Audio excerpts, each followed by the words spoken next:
理解説、グリーンブックが描いた差別と友情の真実。ねえマリサ、今回はどんな映画について教えてくれるの？おう、レイム。今日はアカデミー賞も受賞した名作、グリーンブックを解説するぜ。グリーンブック？聞いたことあるような。どんなお話なの？1960年代のアメリカ南部が舞台で、黒人ピアニストと白人運転手の旅物語だ。人種差別が根強い時代に、二人がどう心を通わせるかが見どころだ。差別と友情の話なのね。ちょっと重いテーマかもしれないけど、興味はあるわ。テーマは深いがユーモアもあって、二人の関係の変化が感動的なんだ。真の友情や希望の大切さを感じられるはずだぜ。今日はこの映画が描いた差別と友情の真実を掘り下げるぞ。楽しみだわ。お願いするわね。友情の始まりと旅の目的。天才ピアニスト、シャーリーの孤独な戦い。さて、まずはこの物語の核心人物の一人、ドクター・ドナルド・シャーリーについて深掘りしていくぜ。彼は単なるピアニストじゃない。ニューヨークのカーネギーホールの上に住むという、まさに雲の上の人で、その才能は疑いようのないものだった。彼はクラシック音楽の世界で名を馳せた、紛れもない天才なんだ。カーネギーホールの上に住むなんて、すごい。どれだけ才能があったのか、想像するだけで圧倒されるわね。でも、そんな彼が孤独な戦いをしていたというのは、一体どういうことなの？成功しているように見えるのに、何か深い悩みを抱えていたってこと？ああ、まさにその通りだ、レイム。シャーリーの孤独は、彼の天才という地位と、当時のアメリカに根深く残っていた人種差別。この二つの要因が複雑に絡み合って生まれたものなんだ。彼は白人社会から才能を称賛されながらも、人間としては平等に扱われないという矛盾に直面していた。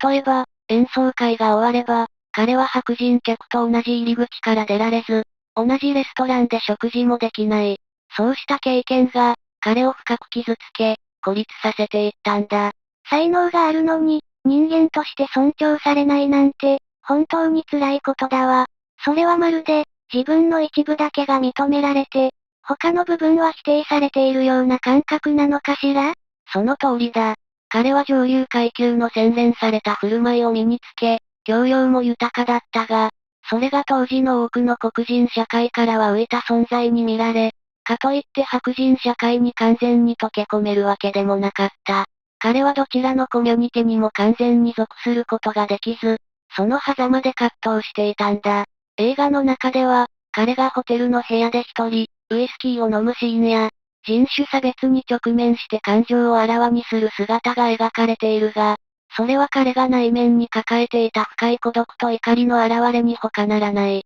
彼の旅は、単なる演奏旅行ではなく、自分自身の尊厳と向き合い、偏見と戦う孤独な旅だったんだぜ。彼の音楽は多くの人の心を震わせたが、彼自身の心を満たすものは、なかなか見つからなかったのかもしれないな。口の悪い運転手、トニーの意外な一面。次に紹介するのは、もう一人の主人公、トニー・バレロンガだ。彼はニューヨークのブロンクスで生まれ育ったイタリア系アメリカ人で、その口の悪さと、喧嘩っ早い性格からトニー・リップというあだ名で呼ばれていた。彼の職業はナイトクラブの用心棒で、その仕事ぶりからもわかるように、かなりそやで、言ってしまえばガサツな男だったんだ。トニー・リップ、か。聞くだけでちょっと怖そうな雰囲気ね。ナイトクラブの用心棒で口が悪いって、まさに典型的なイメージだわ。そんな彼が、あの繊細なシャーリーと旅をするなんて、想像するだけでハプニングの連続になりそうね。まさしくその通りだ、レイム。彼は典型的な白人至上主義的な考え方を持っていて、黒人に対して少なからず偏見を抱いていた。映画の冒頭では、自宅にいた黒人の配管工が使ったコップを躊躇なくゴミ箱に捨てるシーンが描かれていたろ？あれは、彼がどれだけ差別的な意識を持っていたかを明確に示しているんだ。あのシーンは衝撃的だったわ。普通なら考えられない行動よね。そんな彼が、どうしてシャーリーの運転手になったのかしら？お金のためだけだったの？もちろん、家族を養うためという金銭的な理由が大きかったのは確かだ。ナイトクラブが改修工事で閉鎖され、収入源を失った彼にとって、シャーリーの運転手という仕事は、かなりの高級だったからな。しかし、この旅を通して、彼の意外な一面が次々と明らかになっていくんだ。意外な一面？どんな一面があったの？トニーは口は悪いが、根は正直で情に熱い男なんだ。彼は家族思いで、妻のドロレスには頻繁に手紙を書き、家族の写真を大切に持ち歩いている。また、最初はシャーリーの高級志向や教養を理解できなかったが、旅を続ける中で、彼の苦悩や人間性を目の当たりにし、次第に尊敬の念を抱くようになる。シャーリーが差別的な扱いを受けた時には暴力も辞さない覚悟で彼を守ろうとする場面もあっただろ？あれは彼の正義感の表れなんだ。料理が得意だったり、人を観察する能力に長けていたりと、そやな外見からは想像できないような繊細さも持ち合わせているんだぜ。この旅は、トニーにとっても、自身の偏見と向き合い、人間として成長していくための重要なプロセスだったんだ。旅の始まり、グリーンブックが示すもの。いよいよシャーリーとトニーの旅が始まるのね。でも、南部でのコンサートツアーって、当時のことを考えると、とても危険なものだったんじゃないかしら？特に、黒人のシャーリーが、白人社会の真ん中で演奏するなんて。ああ、レイムの言う通りだ。シャーリーの南部ツアーは、音楽的な挑戦であると同時に、社会的な挑戦でもあったんだ。彼は白人社会に、自分たちの芸術がいかに優れているかを証明し、人種差別の壁を打ち破ろうとしていた。しかし、その実現のためには、トニーのような腕っぷしの強い護衛役が必要だった。そして、彼らがこの旅で手放せなかったのが、グリーンブックだ。グリーンブック、映画のタイトルにもなっているけど、具体的にどんなものだったの？ただのガイドブックじゃないわよね？まさしくその通りだ。正式名称はニグロモーターリストグリーンブック。これは、1936年から1966年まで実際に発行されていた、アフリカ系アメリカ人の旅行者向けガイドブックなんだ。当時のアメリカ南部では、ジム・クロウ法という人種隔離政策が厳しく施行されていて、公共施設は白人専用と黒人専用に分けられていた。黒人が安心して食事や宿泊ができる場所は限られていて、道中で白人から危害を加えられる危険性も常にあったんだ。そんな時代があったなんて、信じられないわ。じゃあ、グリーンブックには、黒人が安全に利用できるホテルやレストラン、ガソリンスタンドなんかが載っていたってこと？その通りだ。グリーンブックは、黒人たちが命の危険にさらされずに移動するための、いわば命綱だったんだ。シャーリーのような裕福で教養ある人物でさえ、このガイドブックなしでは、南部の旅を安全に続けることはできなかった。トニーは当初、この旅を単なる金稼ぎとしか考えていなかったが、シャーリーがグリーンブックに頼らざるを得ない現実を目の当たりにするにつれて、人種差別の根深さを肌で感じていくことになる。グリーンブックは、単なる地図やリスト以上の意味を持っていたのね。当時のアメリカ社会の不自由さと、黒人たちが生き抜くためにどれほどの知恵と勇気を必要としたのかを象徴しているわ。そうだ。そして、この旅の始まりは、まるで水と油のようなシャーリーとトニー、全く異なる二人の男が、共通のグリーンブックという現実に直面し、いやおうなしに協力し合うことを強いられることになる。そんな二人の関係性の始まりを告げるものでもあったんだぜ。南部での過酷な現実と変化。露呈する人種差別の本質。さて、シャーリーとトニーの旅は、いよいよアメリカ南部へと突入する。しかし、そこにはニューヨークでは想像もできないような、過酷な人種差別の現実が待ち受けていたんだ。彼らは南下するにつれて、その差別の本質を嫌というほど目の当たりにすることになる。ああ、きっとそうよね。グリーンブックが必要だった理由も、まさにそこにあるんだものね。具体的には、どんな差別があったの？映画の中で描かれていたことで、特に印象的な出来事ってある？数え上げたらキリがないほどだが、特に象徴的だったのは、シャーリーが公演先の会場でトイレの使用を拒否されたり、白人客と同じレストランでの食事が許されなかったりする場面だな。彼は一流のピアニストとして舞台に立てるのに、一歩舞台を降りれば、人間としての基本的な権利さえも剥奪される。この矛盾が、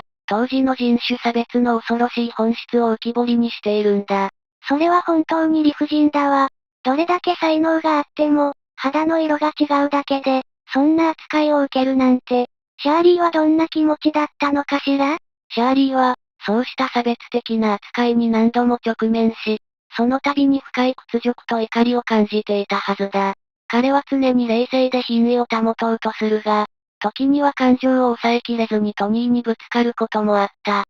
例えば、高級スーツを試着しようとしただけで店員に嫌がらせをされたり、プールに入ろうとしたら白人客が逃げていったり、彼の才能や教養、そして品格が、人種という壁の前では無力であることを突きつけられるんだ。それは精神的にも相当な負担だったでしょうね。トニーはそんなシャーリーの姿を見て、何か感じることがあったの？ああ、もちろんだ。トニー自身も当初は黒人に対する偏見を持っていたが、シャーリーが受ける不当な扱いを目の当たりにするにつれて、その意識が大きく変化していく。彼はシャーリーの人間としての尊厳が踏みにじられることに、強い憤りを感じるようになるんだ。時には我慢しきれずに、暴力的な手段でシャーリーを守ろうとすることさえあった。この度は、トニーにとって、人種差別の現実を肌で感じ、自身の偏見と向き合う機会でもあったんだぜ。シャーリーの孤独な戦いは、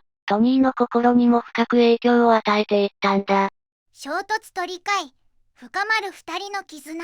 シャーリーとトニーの旅は、差別との戦いであると同時に、彼ら自身の内面との戦いでもあったのね。全く異なる二人が、過酷な状況の中で、どうやって絆を深めていったのか、すごく気になるわ。ああ、旅の序盤はまさに衝突の連続だったぜ。シャーリーは、トニーのそやな振る舞いや、教養のなさに苛立ち、トニーもまた、シャーリーの神経質なまでの潔癖さや、上流階級的な物腰に反発していた。例えば、トニーが食べ物を車の中に散らかしたり、礼儀知らずな態度をとったりするたびに、シャーリーは静かに、しかし明確に不満を表明していたし、逆にトニーはシャーリーの融通の利かなさに辟易していた場面もあった。まるでデコボココンビね。でも、そんな二人がどうやって分かり合っていったの？やっぱり、南部の厳しい現実が、彼らを変えていったのかしら？まさにその通りだ、レイム。人種差別の厳しい現実に直面する中で、彼らは嫌おうなしに互いを頼り、守り合う必要性を感じていったんだ。シャーリーが差別に苦しむ場面で、トニーは常に彼の盾となり、時には暴力的な手段も厭わずにシャーリーを守ろうとした。あの雨の中での衝突シーンは、二人の関係性の転換点だったと言えるだろう。シャーリーは、トニーが自分を守ろうとしてくれることを理解し、トニーもまた、シャーリーが抱える孤独と苦悩を肌で感じた。あのシーンは本当に印象的だったわ。シャーリーが心の底にあった感情を吐露して、トニーもそれを真正面から受け止めていたものね。そうだ。そして、トニーの素朴な人間性や、家族を大切にする心に触れるうちに、シャーリーもまた、彼に対する見方を変えていく。シャーリーはトニーに手紙の書き方を教え、トニーはシャーリーにフライドチキンを食べる作法を教える。お互いの文化や価値観を尊重し、歩み寄ろうとする姿勢が、彼らの間に新たな友情を芽生えさせていったんだ。単なる雇用主と運転手という関係から、次第に互いの弱さを認め合い、支え合うかけがえのない友人へと変わっていく。この変化こそが、この映画の最も感動的な部分の一つなんだぜ。彼らの絆は、肌の色や社会的な立場といった壁を乗り越え、真の人間同士の理解へと昇華されていったんだ。音楽がつなぐ心、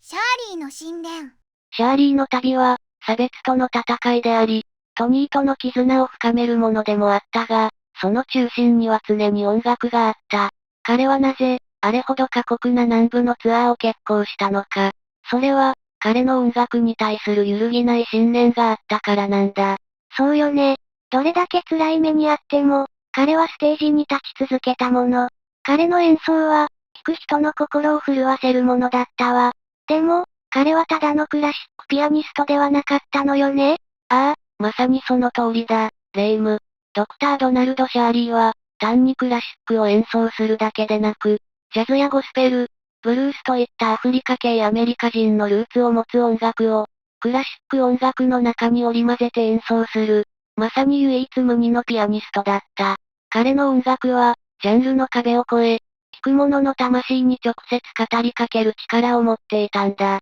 白人の上流階級の聴衆は、彼の演奏に熱狂し、時にはスタンディングオベーションを送るほどだった。差別されているのに、音楽の力で聴衆を魅了するなんて、すごいわね。それは、彼にとってどんな意味があったのかしら？彼は音楽こそが、人々の心をつなぎ、偏見を打ち破る最も強力な手段だと信じていたんだ。どれだけ人間として侮辱されても、ステージに立てば、彼は純粋な芸術家として、その才能を遺憾なく発揮できる。彼の音楽は、肌の色や社会的な地位といった障壁を越え、聞く人々の感情に訴えかける。それは、彼が差別される社会に抗い、自身の尊厳を証明する唯一の場だったのかもしれない。彼の演奏は、単なるエンターテイメントではなく、メッセージそのものだったのね。その通りだ。彼は、自分の音楽を通じて、人種差別の不条理さを訴え、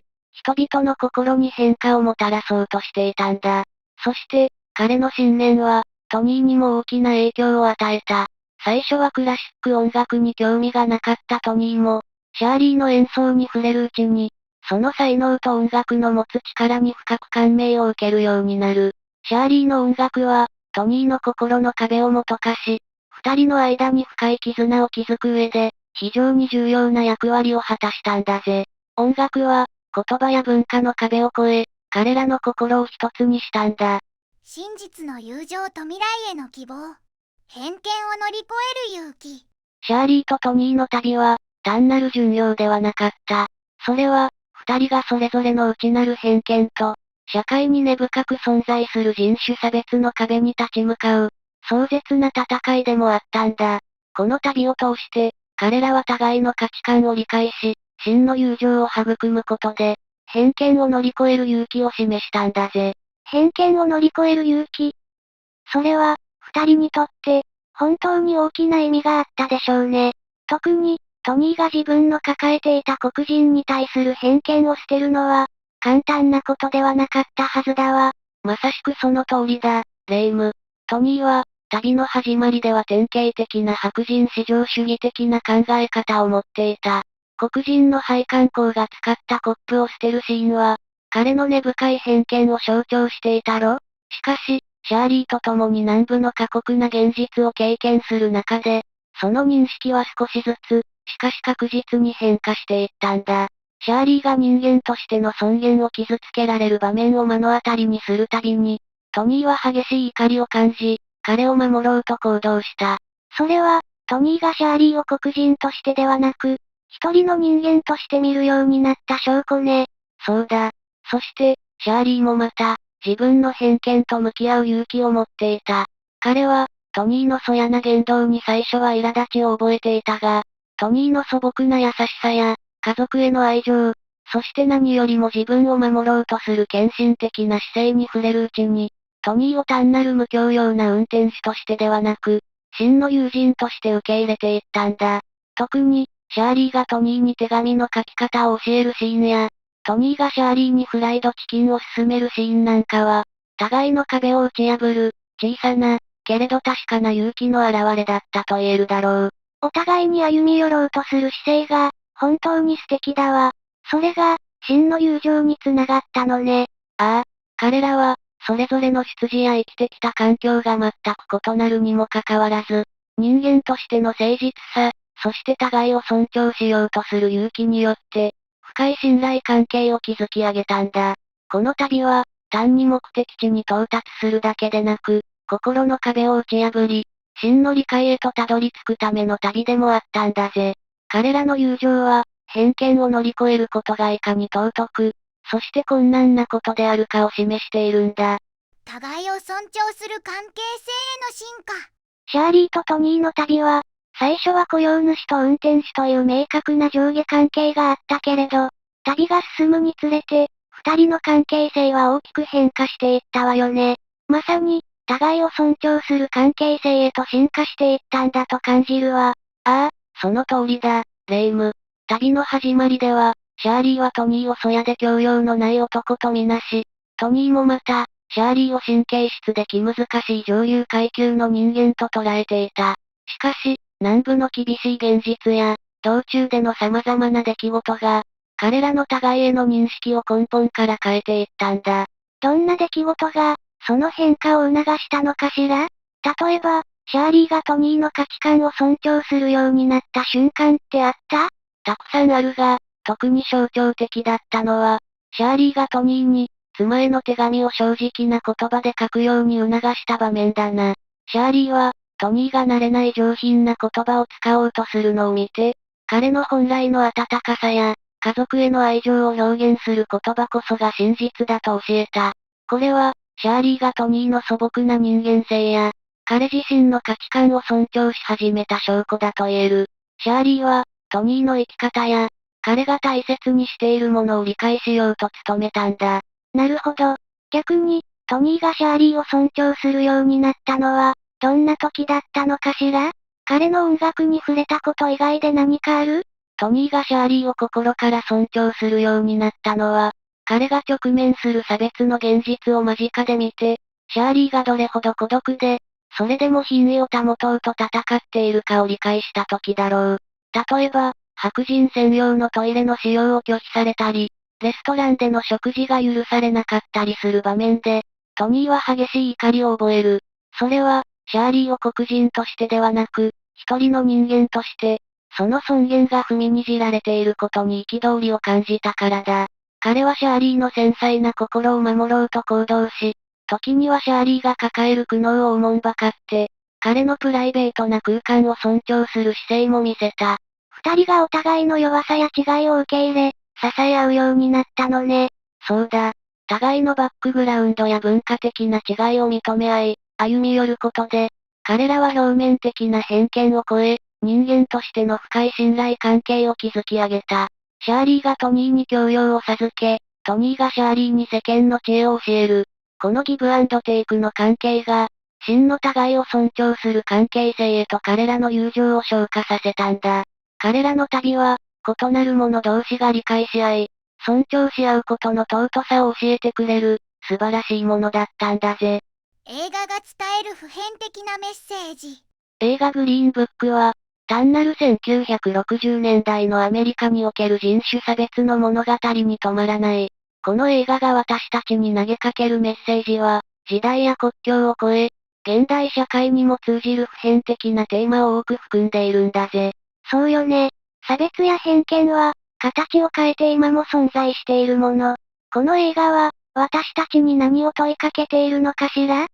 最も大きなメッセージの一つは、偏見を乗り越えることの重要性だ。映画に登場する人種差別はもちろんのこと、私たち一人一人が心の中に抱えている無意識の偏見や、異なる文化価値観を持つ人々に対する先入観を、どうすれば乗り越えられるのかを問いかけている。トニーがシャーリーとの出会いを通じて、自身の黒人に対する偏見を克服していったように、対話と理解こそが、その壁を打ち破る鍵となることを示唆しているんだ。自分の中にある偏見に気づき、それを変える勇気を持つこと、ですね。ああ、そして、人間性への尊重というメッセージも非常に強い。シャーリーは、どれほど不当な扱いを受けても、常に自身の尊厳と品位を保とうと努力した。彼は、肌の色で人間を判断することの愚かさを、その生き方と音楽で示し続けたんだ。この映画は、どんな人間であっても、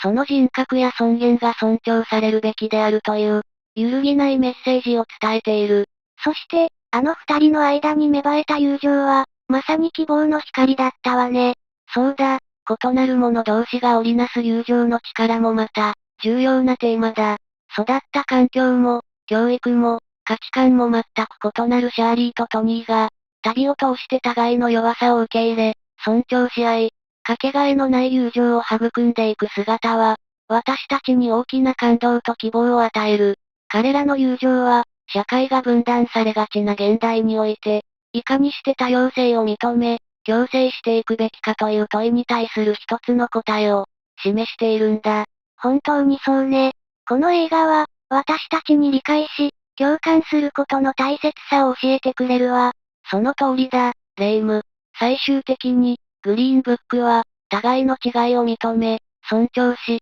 そして何よりも人間として向き合うことの重要性を、温かく、そして力強く訴えかけてくる。それは、より良い未来を築くための、普遍的な希望のメッセージなんだぜ。映画グリーンブックは、1960年代のアメリカ南部を舞台にした、実話に基づく感動的な物語だったわね。人種差別の厳しい時代の中で、才能ある黒人ピアニストのシャーリーと、彼を送り届けるイタリア系アメリカ人の運転手トニーという、全く異なる二人の男性が、旅を通じて友情を育んでいく姿は、私たちの心に深く響いたわ。ああ、この映画は、ただ単に過去の差別を描くだけでなく、私たち一人一人が心の中に抱える偏見にどう向き合うべきかを、問いかけているんだ。音楽が心をつなぎ、言葉や文化の壁を越えて理解を深める力、そして何よりも、異なる者同士が互いを尊重し、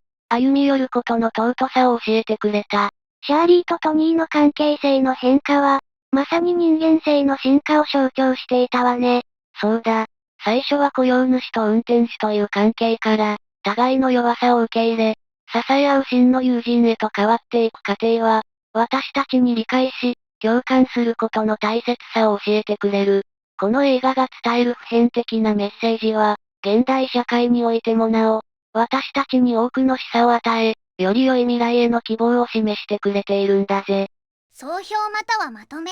グリーンブックは、ただの友情の物語ではなく、差別や偏見といった社会問題に真正面から向き合い、それを乗り越える勇気を描いた作品でした。シャーリーとトニー、二人の心の成長が物語の中心だな。最初は全く理解し合えなかった二人が、旅を重ねるごとにお互いを尊重し、真の友情を築いていく。まさに、偏見を乗り越える力が描かれているんだ。この映画が伝えているメッセージは、今の社会でも必要なものだよね。お互いを理解し、尊重し合うことで、差別や偏見を乗り越えて、より良い未来を築いていくことができる。そうだな。グリーンブックは、友情の力がどんなに強いものか、そして人間関係の中で何が最も大切なのかを再認識させてくれる作品だ。最後までご視聴いただきありがとうございました。これからも役立つ情報をお届けいたしますので、